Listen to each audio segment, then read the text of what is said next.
Hi hi hello வணக்கம். வாங்க நம்ம இன்னைக்கு ப்ரூஸ்லி பத்தி தான் பார்க்க போறோம். இந்த வீடியோ என் பையனுக்காக தான்.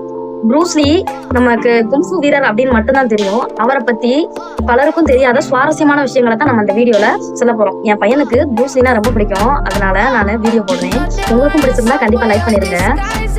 ப்ரூஸ்லி ஒரு கும்ஃபு வீரர் மட்டும் கிடையாதுங்க. அவரு 1958 நடந்த ஹாங்காங்ல ஒரு டான்ஸ் போட்டி நடந்துச்சு. சாட்சா அப்படிங்கிற டான்ஸ் போட்டியில அவர் சாம்பியன்ஷிப்பா வின் பண்ணியிருக்கிறாரு.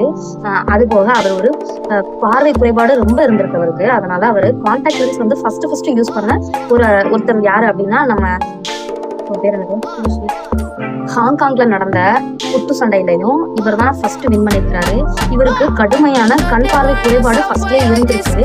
அதனால ஃபர்ஸ்ட் கான்டாக்ட் லென்ஸ் போட்ட நபருமே இவர் தாங்க, ப்ரூஸ்லி தான். ப்ரூஸ்லியோட வேகம் எப்படிப்பட்டது அப்படின்னா, ஒரு செகண்டுக்குள்ள 9 தடவை அவரு பஞ்ச் பண்ணுவாராம்.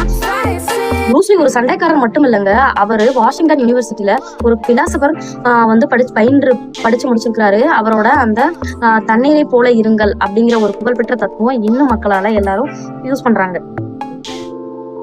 குங்ஃபு கலையை அறிமுகப்படுத்தின நம்ம ப்ரூஸ்லி வெறும் சண்டைக்காரரா மட்டும் இல்லாம சிந்தனையாளராகவும் கடின உழைப்பாளியாகவும் இருந்திருக்கிறாரு.